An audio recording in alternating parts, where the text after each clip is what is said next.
Good morning everyone. आज हम द्वितीय पाठ जल संरक्षण पढ़ेंगे। जल संरक्षण यानी कि जल की सुरक्षा। आप जानते हैं जल यानी कि पानी हमारे जीवन के लिए कितना आवश्यक है ना। और आप ये भी जानते हैं कि जल ही जीवन है, यानी कि जल है तो हमारा जीवन है, वरना नहीं है। आज हम उसकी सुरक्षा के बारे में पढ़ेंगे जो हमारे जीवन का आधार है। जल 5 तत्वों में से एक तत्व है, ठीक है। जो ये चैप्टर है ये एक नाट्यांश के रूप में दे रखा है, यानी कि नाटक के अंश, नाटक का एक छोटा सा पार्ट है उसके रूप में दे रखा है। और नाटक आपको पता है जिसमें एक से अधिक यानी कि 2 या 2 से अधिक किरदार होते हैं और वो एक नाटक प्ले करते हैं, ठीक है। वो एक चैप्टर है इस रूप में। चलिए आइए पढ़ते हैं हम। शिक्षक यानी कि अध्यापक। भू सर्वे छात्रा उपस्थिता सन्ति। सर्वे यानी कि सभी, छात्रा यानी कि विद्यार्थी, उपस्थिता सन्ति उपस्थित हैं। अध्यापक आते हैं क्लास में और पूछते हैं कि अरे सभी छात्रा उपस्थित हैं। रोहन नाम का बच्चा है, वो खड़ा होकर के कहता है हाँ गुरुदेव, यानी कि हाँ गुरुदेव। पहले बच्चों टीचर्स को कहते थे गुरुदेव, ठीक है। तो हाँ गुरुदेव, परंतु लेकिन अहम तु श्वः विद्यालयं न आगमिष्यामि। परंतु मैं श्वः यानी कि कल, विद्यालयम यानी कि विद्यालय, न यानी कि नहीं, आगमिष्यामि यानी कि आऊँगा। मैं विद्यालय नहीं आऊँगा। किसने कहा? रोहन ने कहा। शिक्षक कहा। अध्यापक पूछते हैं किमर्थम, क्यों? जब आप बोलते हो ना कभी कभी स्कूल में कि मैम कल तो हम नहीं आएंगे, तो टीचर भी पूछता है क्यों। ऐसे ही रोहन के टीचर ने भी पूछा किमर्थम, क्यों नहीं आओगे? रोहन कहता है मैं परिवारेण सह हरिद्वारम गमिष्यामि। परिवारेण सह यानी कि परिवार के साथ, हरिद्वारम यानी कि हरिद्वार, गमिष्यामि यानी कि जाऊंगा। मैं परिवार के साथ हरिद्वार जाऊंगा। शिक्षक ने कहा तत्र किमपि प्रयोजनमस्ति। तत्र यानी कि वहाँ, किमपि यानी कि तत्र यानी कि वहाँ जाकर, किमपि यानी कि क्या, काम, प्रयोजन यानी कि काम, अस्ति मतलब है, वहाँ जाने का क्या काम है या किस कारण जा रहे हो? रोहन कह रहे हैं हाँ। तत्र वयम गंगा स्नानार्थं भ्रमणायां च गच्छामः। तत्र यानी कि वहाँ, वयम यानी कि हम सभी, गंगा स्नानार्थम यानी कि गंगा स्नान, च मतलब और, भ्रमणा यानी कि घूमने के लिए, गच्छामः यानी कि जा रही हैं। हम सभी वहाँ गंगा स्नान और घूमने के लिए जा रही हैं। रोहन ने क्या उत्तर दिया कि हम सभी वहाँ गंगा स्नान यानी कि गंगा में नहाने, च मतलब और, भ्रमणा यानी कि घूमने के लिए, गच्छामः यानी कि जा रही हैं। अब शिक्षक कहते हैं उसके रीजन को सुनकर के कहते हैं शोभनम, बहुत अच्छा। परंतु लेकिन नदीषु स्नानार्थं कानिश्चित नियमानि पालयानि। परंतु यानी कि लेकिन, नदीषु यानी कि नदियों में, स्नानार्थम यानी कि नहाने के लिए, कानिश्चित यानी कि कुछ, नियमानि यानी कि नियम का, पालयानि यानी कि पालन करना चाहिए। नदी में स्नान करने के लिए कुछ नियमों का पालन करना चाहिए। जैसे कभी कभी आप बोलते हैं ना कि मैम हम वहाँ पर घूमने जा रहे हैं, तो टीचर बोलते हैं कि बच्चों अच्छे से घूमिएगा, मम्मी पापा के साथ रहिएगा, कहीं गंदगी मत फैलाइएगा, है ना। आपको बताते ना टीचर रूल्स वगैरह के बारे में। ऐसे ही रोहन के अध्यापक ने भी बताया कि नदी में स्नान करने के कुछ नियमों का पालन करना चाहिए। सर्वे छात्रा ध्यानेन शृणोतु। अब रोहन के साथ जो अध्यापक हैं वो सभी बच्चों को बता रहे हैं। सर्वे यानी कि सभी, छात्रा यानी कि बच्चे, ध्यानेन यानी कि ध्यान से, शृणोतु यानी कि सुनो, सभी बच्चे ध्यान से सुनो, सभी बच्चे ध्यान से सुनो। भो छात्रः, हे छात्रों, हे विद्यार्थियों, जलम एव ही जीवनम। जलम यानी कि जल, एव मतलब ही, जीवनम यानी कि जीवन है। ये तो हम बचपन से पढ़ते हुए आ रहे हैं कि जल ही क्या है, जीवन है। और आप सभी को भी पता है जल है तो हम जीवित हैं, अगर जल नहीं होगा तो हम ज़्यादा दिनों तक जीवित नहीं रहेंगे, ठीक है। अस्मिन् संसारे, इस संसार में, जलेन एवं, जलेन यानी कि जल से ही जीवमानः जीवनम संभवति। जीवमानः यानी कि जीवों के, जीवनम यानी कि जीवन, संभवती यानी कि संभव होता है। इस संसार में जल से ही जीवों का जीवन संभव होता है। ठीक है। वयम हम सभी शुद्धम जलम यानी कि शुद्ध जल वर्षाया एवं विनादामः, वर्षाया यानी कि वर्षा से एव मतलब ही, विनादाम यानी कि प्राप्त करते हैं। हम सभी शुद्ध जल वर्षा से यानी कि बारिश से ही, विनादम यानी कि प्राप्त करती हैं। ठीक है। एतत् जलम नदीषु, एतत् यानी कि यह, जलम यानी कि पानी, यह पानी कौन सा पानी, जो बारिश से आ रहा है। नदीषु यानी कि नदियों में, तड़ागेशु यानी कि तालाबों, च मतलब और, सरोवरेशु यानी कि सरोवर में, एकत्रित होती यानी कि इकट्ठा होता है। जो बारिश से पानी आता है वो नदियों में, तालाब और सरोवर में इकट्ठा होता है। ठीक है। एतत् एव जलम, एतत् यानी कि इस, जलम यानी कि जल से, एव मतलब ही, एतत् यानी कि इस, जलम यानी कि जल से ही, अस्माकम यानी कि हमारे, क्षेत्रानि यानी कि खेतों, च मतलब और, उद्यानानि यानी कि उद्यानों में, सिंचती यानी कि सिंचाई की जाती है। इस जल से ही हमारे खेतों में और उद्यानों में सिंचाई की जाती है। जो पेड़ पौधे होते हैं, फसल होती है, उनमें जो पानी दिया जाता है उनको कहते हैं सिंचाई। ठीक है। अब कहते हैं, रोहन कहता है, गुरुवर, हे अध्यापक, नदी नाम जलस्य किम महत्वम, नदी नाम यानी कि नदियों के, जलस्य यानी कि जल का, किम महत्वम यानी कि क्या महत्व है, नदियों के जल का क्या महत्व है। अब रोहन बच्चा वो क्वेश्चन पूछ रहा है कि जो नदियों का पानी है उसका क्या महत्व होता है। अब अध्यापक बता रहे हैं नदियों का महत्व क्या है। देखो, नदी नाम जलस्य पवित्रम, नदी नाम यानी कि नदियों का, जलम यानी कि जल, पवित्रम यानी कि पवित्र होता है। स्वास्थ्य प्रदत्त, आरोग्यवर्धक यानी कि स्वास्थ्यप्रद, च मतलब और, शांति प्रदम यानी कि शांति देने वाला, भवती यानी कि होता है। नदियों का जल पवित्र, स्वास्थ्यप्रद, च मतलब और, शांति देने वाला होता है।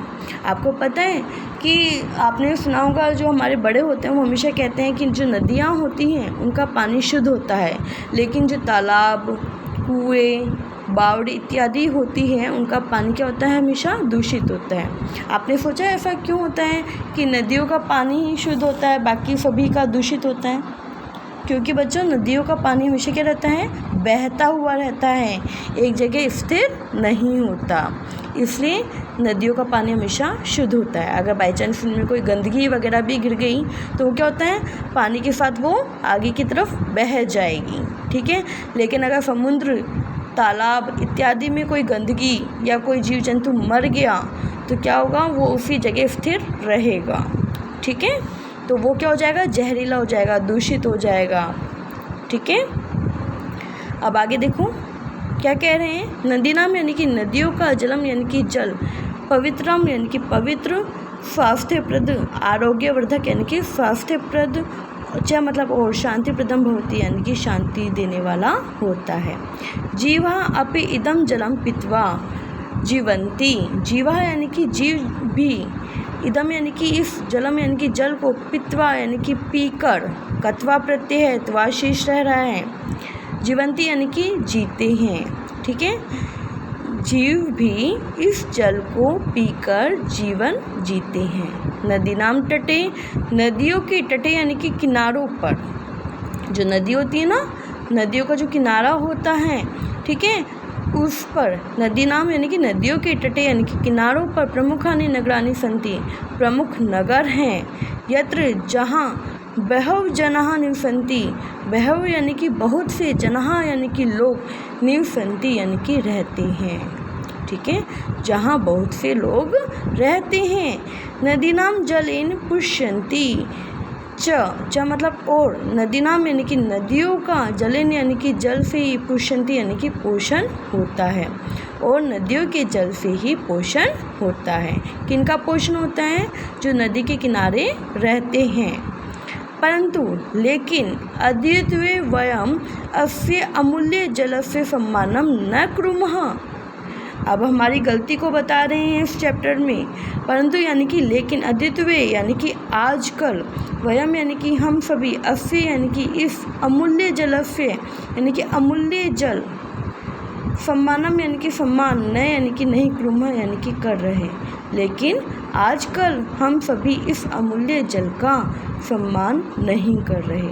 आपको भी पता है ना बच्चों, हम क्या करते हैं, कहीं भी है ना, यदि बीच पर जाते हैं या किसी नदी तालाब कुएं के पास जाते हैं तो हम क्या करते हैं, वहाँ पर कोई भी चीज़ खरीदी खाने पीने की और रैपर वहीं पर ही डाल दिया, नदी में डाल देते हैं, है ना। या हम कहीं भी यात्रा करने जाते हैं, स्नान के लिए जाते हैं, तो हम वहाँ पर क्या करते हैं, वहाँ पर साबुन का वैपर, वहाँ पर कपड़े वपड़े धोना, बर्तनों को साफ़ करना, जितनी भी गंदगी है, कारखानों की गंदगी है, वो भी नदियों में डाल देते हैं, है ना, जिससे हमारा पानी क्या हो जाता है, दूषित हो जाता है। ठीक है, तो आज हम उसके जल के महत्व को समझ पा रहे हैं क्या? नहीं समझ पा रहे हैं ना। लेकिन जिस दिन जल नहीं होगा ना बेटा, तो हमारा जीवन भी क्या नहीं है, तो जीवन भी संभव नहीं है। जल्द से जल्द हमें इस जल के महत्व को समझना चाहिए। अगर एक एक करके हम सभी जल के महत्व को समझेंगे, यदि हमारे मम्मी पापा भी गलती करते हैं, नदियों में कूड़ा करकट डालते हैं, तो हमें समझाना चाहिए कि नदी, कुएं, तालाब इत्यादि में कूड़ा करकट नहीं डालना चाहिए, क्योंकि वो हमारे क्या हैं, पानी पीने के स्रोत हैं, सोर्सेस हैं, और यदि हम उनको दूषित करेंगे तो हमारा पानी भी क्या होगा, दूषित होगा, और जिससे हमारा जीवन भी क्या हो जाएगा, खतरे में पड़ जाएगा। राइट। तो इस बात का आप लोगों को भी ध्यान रखना है और आने वाली पीढ़ियों को भी बताना है जल के महत्व को। ठीक है, आपसे छोटे भाई बहन हैं, उनको भी समझाओ अगर वो गलती करते हैं तो। ठीक है, तो आप ध्यान से देखिएगा कि परंतु लेकिन आज हम सभी इस जल के महत्व का, या रुक जाऊँ, परंतु लेकिन अद्वितीय यानी कि हम सभी, परंतु अद्वितीय यानी कि आजकल, वयम यानी कि हम सभी, अस्य यानी कि इस अमूल्य जलस्य है, अमूल्य जलस्य यानी कि अमूल्य जल का सम्मानम न कुर्मः, सम्मान नहीं कर रहे हैं। जनः जलेषु अवकरणम क्षिपन्ति, जनः यानी कि लोग, जलेषु यानी कि पानी में, अवकरणम यानी कि कचरा, क्षिपन्ति यानी कि डालते हैं। अभी बताया था ना 2 मिनट पहले ही कि हम सभी क्या करते हैं, कचरा नदियों में डालते हैं, पानियों में डालते हैं। तो आपको इसमें भी दे दिया संस्कृत में, जनः जलेषु, जनः यानी कि लोग बाग, मनुष्य, जलेषु यानी कि पानी में, अवकरणम क्षिपन्ति यानी कि कूड़ा करकट डालते हैं, फेंकते हैं। वस्त्राणि क्षाल्यन्ति, कपड़े धोते हैं, वस्त्राणि यानी कि कपड़े, क्षाल्यन्ति यानी कि धोते हैं, च मतलब और, पात्राणि स्वच्छनम कुर्वन्ति, पात्राणि यानी कि बर्तनों को भी, स्वच्छनम यानी कि साफ, कुर्वन्ति यानी कि करते हैं, और बर्तनों को भी साफ करते हैं। ये जिससे जलम दूषितम भवति, जलम यानी कि पानी, दूषितम यानी कि दूषित भवति यानी कि होता है, जिससे पानी दूषित होता है। यदि वयम जलम प्रदूषितम करिष्यामः, यदि यानी कि यदि, वयम यानी कि हम सभी, जलम यानी कि जल को, प्रदूषितम यानी कि दूषित, करिष्यामः यानी कि करेंगे, यदि हम सभी जल को दूषित करेंगे, तर्हि तो अस्माकं जीवनस्य अपि नाशं भविष्यति, तर्हि तो अस्माकं यानी कि हमारा, जीवनस्य यानी कि जीवन का, अपि यानी कि भी, नाशम यानी कि नाश, भविष्यति यानी कि होगा, तो हमारे जीवन का भी नाश होगा। यदि हमने जल को दूषित करना भी नहीं छोड़ा, उसके बारे में नहीं सोचा, तो एक समय ऐसा आएगा कि हमारे जीवन का भी क्या हो जाएगा बच्चों, नाश हो जाएगा, आने वाली पीढ़ी को पानी नहीं मिलेगा। ठीक है, आगे देखो, दूषितेन जलेन क्षेत्राणि शुष्यन्ति, दूषितेन यानी कि दूषित, जलेन यानी कि जल से, क्षेत्राणि यानी कि खेत, शुष्यन्ति यानी कि सूख जाएंगे। ठीक है, दूषित जल से खेत क्या हो जाएंगे, सूख जाएंगे। ठीक है, अन्नानि फलानि च न भविष्यन्ति, अन्नानि यानी कि अन्न, च मतलब और, फलानि यानी कि फल, न यानी कि नहीं, भविष्यन्ति यानी कि होंगे, अन्न और फल भी नहीं होंगे। अन्न से मतलब अनाज वगैरह से हैं। ठीक है, और यदि अन्न और फल दोनों नहीं होंगे तो क्या होगा, क्षुधा पीड़िता, क्षुधा पीड़िता यानी कि भूख से व्याकुल। ठीक है, भूख से व्याकुल जीवहा यानी कि जीव, मतलब और जनः यानी कि लोग, भूख से व्याकुल जीव और लोग मनुष्य नष्टा भविष्यन्ति यानी कि नष्ट हो जाएंगी। क्या हो जाएगा कि क्षुधा पीड़िता जीवा यानी कि भूख से व्याकुल जीव और लोग नष्टः भविष्यन्ति यानी कि नष्ट हो जाएंगी। अतः इसलिए अस्माकं कर्तव्यम अस्ति, अस्माकं यानी कि हमारा, कर्तव्यम यानी कि कर्तव्य, अस्ति मतलब है, इसलिए हमारा कर्तव्य है यत् कि जलस्य संरक्षणं संवर्धनम च भवेत्, जलस्य यानी कि जल की, संरक्षणम यानी कि संरक्षण, च मतलब और, संवर्धनम यानी कि संवर्धन होना चाहिए। इसलिए हमारा कर्तव्य है कि जल की सुरक्षा और संवर्धन होना चाहिए। ठीक है, तो आज से सभी बच्चे दृढ़ निश्चय करेंगे कि पानी के सोर्सेज जहाँ पर जल सोर्सेज या फिर वाटर सोर्सेज जहाँ भी हैं तो आप उनको गंदा नहीं करोगे, दूषित नहीं करोगे, कचरा नहीं डालोगे, उनमें स्नान नहीं करोगे। ठीक है, स्नान करने से भी जल क्या होता है, दूषित होता है। जो हम पीते हैं उसमें क्या हम नहा सकते हैं क्या? उसमें क्या हम कपड़े धो सकते हैं? नहीं धो सकते ना। तो आप लोग जल को सुरक्षित करने का संकल्प लें। ठीक है, और जल के महत्व को समझिए। यदि कोई गलती करता है तो उसे रोकें, क्योंकि अगर वो गलती करेगा तो आज एक करेगा, कल को दो भी करेंगे। अगर हम उनको नहीं रोकेंगे, हमारे छोटे भाई बहनों को नहीं रोकेंगे तो क्या होगा, पानी गंदा होगा और एक समय आएगा कि हमारा जीवन खतरे में पड़ जाएगा। तो आई होप सो आपको ये चैप्टर समझ में आया होगा। सभी बच्चे संस्कृत को उच्चारित भी करेंगे, इनकी हिंदी अनुवाद भी कॉपी में करेंगे। सभी बच्चे शब्दार्थ भी अपनी नोटबुक में लिखेंगे। Okay students, thank you.